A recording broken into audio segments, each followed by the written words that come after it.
Саламатсыздар ма? Бүгін мен сіздерге үй жағдайында қазақша манты жасауды үйрететін боламын. Ол үшін менің каналыма тіркеліп, қоңырауды басып қойсаңыздар болады. Манты жасау үшін қамырын жасап аламыз да. Ол үшін бізге ұн керек. Отбасыңызға қарай өлшеп аласыз ұныңызды. Су, тұз, шемешкі май, жұмыртқа керек болады. Қазір біздер мына жұмыртқамызды жарып,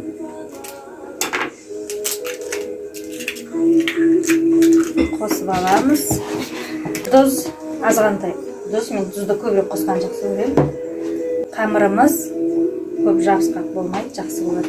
Шемішкі майды қосамыз. Сосын суымызды жұмсақ қылып, кейбіреуі қатты қылып басады ғой. Мен көбіне қатты болғанды жақсы көремін. Су аз болса, тағы да су қоссаңыз болады.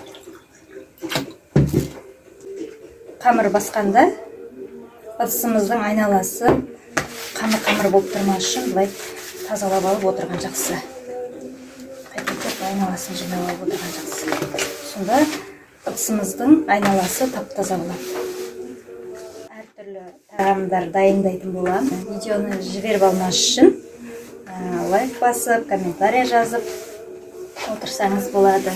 Комментарийға қандай тағамдар дайындағанды қаласаңыз, жазып қойсаңыз да болады. Бізде отбасы үлкен болғандықтан мен қамырды көп қылып басамын. Қамырымызды осылай басып аламыз. Сосын үй қану үшін табақпен былай төңкеріп те қоюға болады. Мынандай пакет болады ғой, таза. Пакетке салып қойсаңыз, тез қанады. Мен өзім солай істеймін. Жаңа ішіне салатындарын дайындап болғанша, осы үй қанат тағы да арасына басып қойсаңыз да жақсы болады. Мантының ішіне салатын салманы дайындаймыз. Ол үшін бізге картошка керек. Өзіңізге картоп жақсы көрсеңіз, көбірек картоп салсаңыз болады. Пиязды саламыз 3 штук. Сосын мынандай құйрық майдан көбірек болса, көбірек салсаңыз да жақсы болады, дәмі. Барлығын көбіктеп тураймыз, уақтап. Жаңағы мына пиязды ет тартқыштан өткізсеңіз де болады. Қойдың құйрығын көбіктеп уақтап тұрған жақсы. Өте дәмді болып шығады. Жасап көріңіздер. Петрушка, укроп салсаңыз да дәмді шығады өте. Сосын бұрыш қосамыз. Сосын кішкене фаршымыз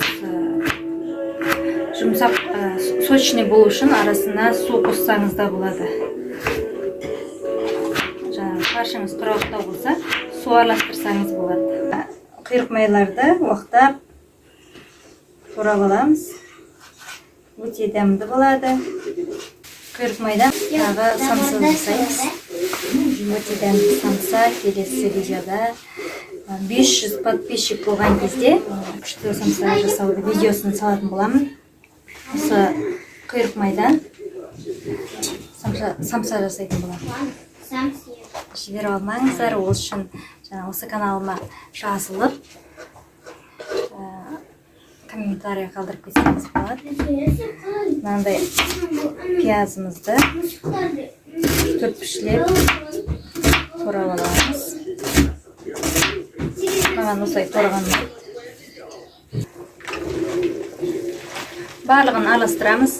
Тұзы жақсы болса, тұз салмасаңыз болады. Көп тұз салып керек емес. Фаршымызды, құйрығымызды, картошкамызды, пиязымызды салдық. Морковь салсаңыз болады, петрушка салсаңыз болады, бұрыш салу керек. Сосын тұз салсаңыз болады. Бірінші дәмін қараңыз. Может, жаңағы фаршымыздың тұзы бар шығар. Құйрық майыңыздың тұзы көп болса, салмай қойсаңыз да болады. Ашы болып кетпеу керек. Сосын фаршыңыз құрғақ болса, су араластырсаңыз жақсы болады. Су араластырасыз, құрғақ болса. Ал егер сочный болса, су араластырмасаңыз да болады. Біздің салмамыз дайын. Салмамыз салып, мантымыз жасаймыз. Нанымызды әдемілеп ысып аламыз.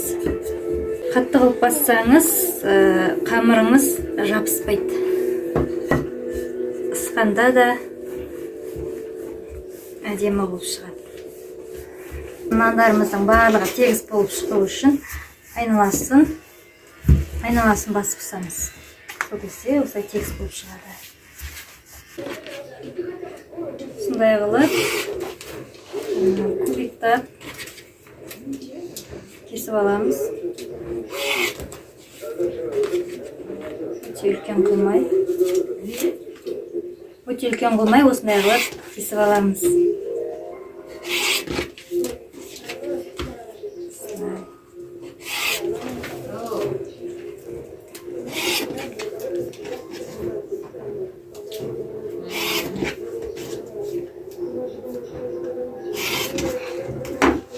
Барлығын жайып, үстіне жаңағы салмаларымыз саламыз. Әдемілеп. Бір қасықтан. Иісі өте күшті. Жасаңыздар үй жағдайында үйдегі бар заттарыңызбен жасасаңыз болады. Өзіңізге картоп ұнаса, картоп салуға болады. Асқабақ ұнаса, асқабақ салуға болады.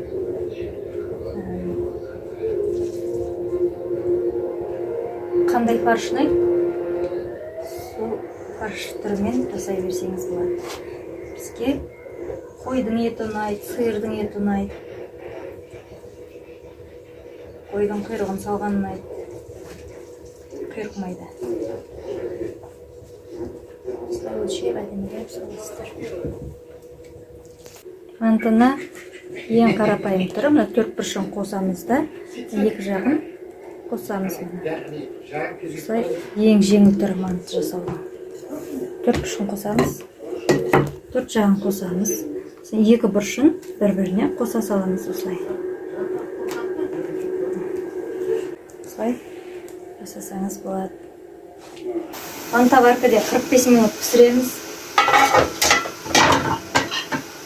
Содан кейін әдемілеп сымырға салып аламыз.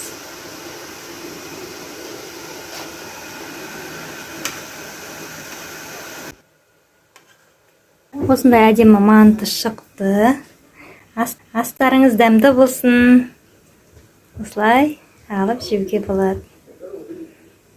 Керемет манты.